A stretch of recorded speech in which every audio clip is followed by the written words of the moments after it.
வீடியோக்குள்ள போகிறதுக்கு முன்னாடி சேனலை நீங்கள் இன்னும் சப்ஸ்கிரைப் பண்ணலைன்னா சேனலை சப்ஸ்கிரைப் பண்ணி வச்சுக்கோங்க. கூட இருக்கிற பெல் ஐக்கானை கிளிக் பண்ணிக்கோங்க. Welcome to Roja's kitchen. இன்றைக்கி நம்ம கிச்சனில் வித்தியாசமாக ப்ரெட்டை வச்சு எப்படி பால் கொழுக்கட்டை செய்கிறது அப்படின்னு சொல்லிட்டு தான் பார்க்க போகிறோம். ரொம்பவே சுலபமானது தான் இது. விருந்தானிங்க யாராச்சும் வந்துட்டாங்கன்னா டக்குனு இதை செஞ்சு நீங்கள் கொடுத்துடலாம். அவ்வளோ டேஸ்ட்டாக இருக்கும். நம்ம யூஸ்வலாக பால் கொழுக்கட்டை செய்கிறத விட இது ரொம்பவே டேஸ்ட்டாக இருக்கும். ஸோ இப்போ எப்படி செய்கிறதுன்னு பார்க்கலாம். இப்போ நான் இதுக்கு 4 ஸ்லைஸ் ப்ரெட்டை எடுத்து வச்சுருக்கேன்.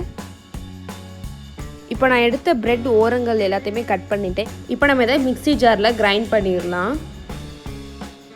இப்போ நான் மிக்ஸியில் நல்லா கிரைண்ட் பண்ணிட்டேன். இப்போ நான் இது கூட சுகர் ஆட் பண்ணிக்க போகிறேன். நான் வந்து 1 டேபிள் ஸ்பூன் சுகர் ஆட் பண்ணிக்கிறேன். அடுத்து நான் இது கூட பால் ஆட் பண்ணிக்க போகிறேன். காய்ச்சாத பால் தான். நம்ம பால் கொஞ்சம் கொஞ்சமாக ஊற்றி நல்லா மிக்ஸ் பண்ணிக்க போகிறோம். ஸோ தண்ணியெலாம் ஊற்றாமல் வெறும் பால் மட்டுமே ஆட் பண்ணி நல்லா மிக்ஸ் பண்ணிக்கோங்க. இந்த கன்சிஸ்டன்சிக்கு நீங்கள் மிக்ஸ் பண்ணிக்கோங்க. ரொம்ப தண்ணியாக மிக்ஸ் பண்ணிடாமல் இந்த கன்சிஸ்டன்சிக்கே நீங்கள் மிக்ஸ் பண்ணிக்கோங்க. நான் வந்து ஒரு 2 டேபிள் ஸ்பூன் பால் ஊற்றி மிக்ஸ் பண்ணியிருக்கேன். இப்போ நம்ம இதுலேருந்து எடுத்து இப்போ நம்ம இதை நல்லா குட்டி குட்டி பால்ஸாக உருட்டிக்கலாம். இந்த மாதிரி குட்டி குட்டி பால்ஸாக உருட்டிக்கோங்க. இப்போ நான் சுகர் எடுத்து மிக்ஸி ஜாரில் இந்த மாதிரி பொடி பண்ணி வச்சுருக்கேன். நம்ம உருட்டின உருண்டையை எடுத்து இதை நல்லா கோட் பண்ணிக்கலாம். சுகர் மேலே இந்த மாதிரி நல்லா கோட் பண்ணிக்கலாம். இப்போ நான் இது எல்லாத்தையுமே வந்து சுகர் கூட கோட் பண்ணிவிட்டேன். இப்போ நான் இதை ஒரு 10 மினிட்ஸ் எடுத்து ஃப்ரிட்ஜில் வைக்க போகிறேன். இப்போ நான் 2 கப் பால் எடுத்து நல்லா காய்ச்ச போகிறேன். இப்போ பால் நல்லா காஞ்சிருச்சு. இப்போ நான் இது கூட ஏலக்காய் ஆட் பண்ணிக்க போகிறேன். நான் ஏலக்காவை வந்து தட்டி போட்டிருக்கேன். உங்ககிட்ட ஏலக்காய் பொடி இருந்துச்சு அப்படின்னா நீங்கள் ஏலக்காய் பொடி ஆட் பண்ணிக்கோங்க. இப்போ நான் இது கூட சுகர் ஆட் பண்ணிக்க போகிறேன். ஒரு டேபிள் ஸ்பூன் கிட்டே ஆட் பண்ணிக்கிறேன். உங்களுக்கு இனிப்பு எவ்வளோ தேவையோ அந்த அளவுக்கு ஆட் பண்ணிக்கோங்க. ஏன்னா நம்ம ஏற்கனவே உருண்டையில் வேறு இனிப்பு ஆட் பண்ணியிருக்கோம். ஸோ அதுக்கு தகுந்த மாதிரி இந்த பாலில் ஆட் பண்ணிக்கோங்க. இப்போ நான் இது கூட நெய்யில் வறுத்த முந்திரியை ஆட் பண்ணிக்க போகிறேன். நான் 1 ஸ்பூன் நெய் ஊற்றி முந்திரியை வறுத்து வெறும் முந்திரியை மட்டும் ஆட் பண்ணிக்கிறேன். உங்களுக்கு நெய் பிடிக்கும் அப்படின்னா நீங்கள் நெய்யும் சேர்த்து ஆட் பண்ணிக்கலாம். ஆட் பண்ணிவிட்டு எல்லாத்தையும் நல்லா மிக்ஸ் பண்ணிக்கோங்க.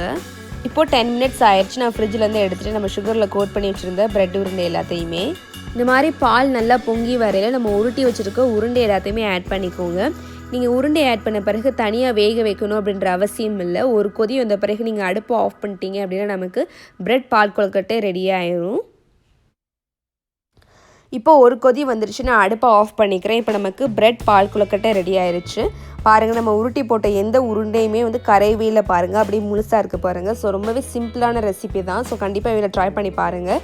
வித்தியாசமான டேஸ்ட் கொடுக்கும். ஸோ குழந்தைங்களுக்கெல்லாம் கொடுத்தீங்கன்னா அவங்களாம் ரொம்ப விரும்பி சாப்பிடுவாங்க. ஏன்னா நம்ம வந்து பால்லேயே சுகர் ஆட் பண்ணியிருக்கோம், அந்த ப்ரெட் உருண்டையிலே சுகர் ஆட் பண்ணியிருக்கோம். ஸோ வீட்டில் கண்டிப்பாக ட்ரை பண்ணி பாருங்கள். ட்ரை பண்ணி பார்த்துட்டு எப்படி இருந்துச்சு அப்படின்னு சொல்லிட்டு கமெண்ட் பாக்ஸில் கமெண்ட் பண்ணுங்கள். இந்த வீடியோ பிடிச்சா லைக் பண்ணுங்கள். உங்கள் ஃப்ரெண்ட்ஸும் பார்க்கணும்னு வச்சிங்கன்னா மறந்துடாமல் அவங்களுக்கும் ஷேர் பண்ணுங்கள். சேனலுக்கு புதுசாக இருந்தீங்க அப்படின்னா மறந்துடாமல் சேனலை சப்ஸ்கிரைப் பண்ணி வச்சுக்கோங்க. கூட இருக்கிற பெல் ஐக்கானையும் கிளிக் பண்ணி வச்சுக்கோங்க. அப்போ தான் நாங்கள் போடுற வீடியோலாம் நீங்கள் உடனே பார்க்க முடியும். இன்னொரு ரெசிபியில் நான் உங்களை மீட் பண்ணுறேன். பாய்.